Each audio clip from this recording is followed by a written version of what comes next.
আসসালামু আলাইকুম, কেমন আছেন আপনারা সবাই? তো চলে আসছি নতুন আর একটা ছোট্ট ব্লগ নিয়ে। আশা করি আপনারা সবাই অনেক বেশি ভালো আছেন আর ব্লগটি আশা করি আপনাদের অনেক বেশি ভালো লাগবে। তো আজকে সকালবেলা থেকেই শুরু করতেছি আর আজকে সকালে আপনাদেরকে দেখাবো আমার শাশুড়ি কি রান্না করতেছে। আমার শাশুড়ি হচ্ছে আজকে মোচা ভাত রান্না করতেছে, যেটা হচ্ছে আমি বিয়ের পরই ফার্স্ট দেখছি, বিয়ের আগে কখনোই দেখিনি। তো ভাবলাম আপনাদের সাথেও একটু শেয়ার করি।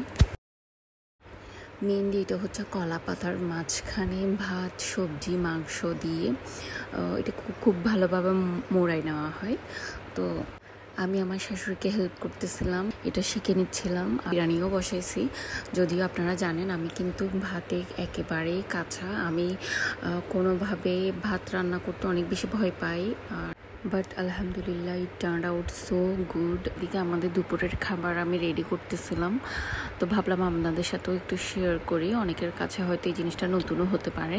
এটাও কিন্তু ফ্লেভারটা আসলে একটু ডিফারেন্ট হয়, কারণ কলা পাতাটাকে একটু পোড়ানো হয় আগে, আর যেহেতু সব কিছু একসাথে করে এটা বাঁধা হয়, তো ওগুলো সব মিক্স হয়ে যায় আর একসাথে খেতে ভালোই লাগে, খারাপ না। বাট আমার কাছে আহামরি কোনো ডিফারেন্ট টেস্ট লাগে না, হালকা একটু ফ্লেভার চেঞ্জ হয়, জাস্ট অতটুকুই।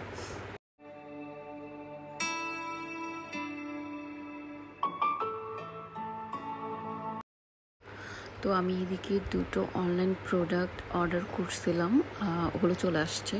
এগুলো হচ্ছে মেইনলি হেয়ার কেয়ারের জন্য। আজকাল কিন্তু প্রচুর চুল পড়ছে, আমার চুল একেবারেই দুপাশে হচ্ছে কি চুল অনেক ঝরে গেছে। তো ভাবলাম একটু হেয়ার কেয়ার করি, যার কারণে এটা আমি অনলাইনে একটা পেজ থেকে অর্ডার করি। আর এটা কিন্তু খুবই ভালো। ডার্মা রোলার আমি আগেও ইউজ করেছি। তো দারাজে যেগুলো ছিল ওগুলোর প্রাইস কিন্তু অনেক কম ছিল, বাট এইটার প্রাইস ছিল 600। সো ভাবলাম যে নাকি আমি টাকা ওয়েস্ট করে ফেলতেছি, বাট এটা যখন হাতে পাই দেখি আসলে এটার কোয়ালিটি অনেক ভালো ছিল আর এটা ওয়ার্থ করে 600। আমার ভাই আসে আমাকে দেখতে, আর আসার সময় কিছু কাপড় নিয়ে আসে, এগুলো হচ্ছে আমার মা কিনে দেয়। আর বাচ্চাদের কিন্তু প্রচুর পরিমাণে কাপড় লাগে। হচ্ছে ও গরমে গেঞ্জি ছাড়া টোটালি কোনো কাপড় পরবে না, ও হচ্ছে নিজের কাপড় দেখেই সিলেক্ট করবে, কোনো ফ্রক পরবে না, কোনো অনলি হচ্ছে সফট ম্যাটেরিয়ালের কাপড় পরবে। এই একটা সমস্যা। তো যার কারণে আম্মু দেখলাম অনেকগুলো কাপড় পাঠাইছে, দেখতেছি হ্যাঁ ও আসলে এগুলো পছন্দ করছে, ও পরবে এগুলো, যেহেতু ও ইদানিং হচ্ছে এই টাইপের কাপড়ই পরবে। আর বাচ্চাদের কথা কী বা বলবো, যে গরম পড়তেছে, এটা হচ্ছে বড়দেরই সেমই অবস্থা। তো এদিকে আমার ভাইয়ার সাথে অনেক দিন পর আসছে, ও অনেক খুশি লাগছে। দুজন মিলে একসাথে নাস্তা করলাম, আড্ডা দিলাম। আর ভাই বোনরা তো একসাথে হলে না কথা শেষ আসছে, না সময় যে কখন চলে যায়। ও আসছে কখন 4-5 ঘন্টা আমরা আড্ডা দিয়ে দিছি, খবরই ছিল না। অ্যান্ড বাই দ্য ওয়ে আমার গলার ভয়েসটা কিন্তু পুরোপুরি চেঞ্জ, যেহেতু আমাদের ঘরের সবাই অসুস্থ আর সবার জ্বর, সর্দি, কাশি। তো এই তো আমি আমার ভাইয়ের জন্য আর আমার জন্য চা আর নাস্তা রেডি করলাম। আমরা দুজন আড্ডা দিতে দিতে চা আর নাস্তা খেয়ে নিলাম। আর আমরা দুজনেই হচ্ছে কিন্তু খুবই চা ফ্রিক, আমরা ডেইলি 2-3 বার কিন্তু চা খেয়ে ফেলতে পারবো খুব ইজিলি, এটা আমাদের জন্য। আমার ছোটো ভাইটাও সেম, ও হচ্ছে মানে চা খেতে অনেক পছন্দ করে। তো যাই হোক, আমরা দুজন আড্ডা দিলাম, অনেকক্ষণ আড্ডা দিলাম, একসাথে নাস্তা করলাম।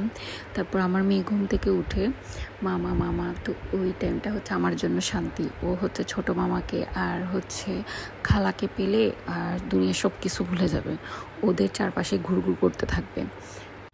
সো এটাই হচ্ছে আমার টাইম, আমি ওই টাইমটাতে অনেক বেশি শান্তিতে থাকি।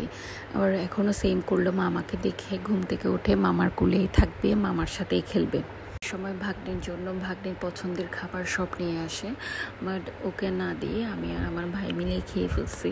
মেনলি হচ্ছে ও আজকাল দিকে পেস্ট্রি একেবারেই পছন্দ করছে না, যেহেতু ও ফার্স্টের দিকে পেস্ট্রি খেত, তো যে আসবে সেই দেখি পেস্ট্রি নিয়ে আসে, বাট ও এখন তেমন খুব বেশি একটা খেতে চায় না।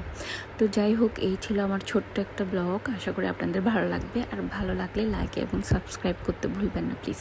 ওকে, খুদা হাফেজ।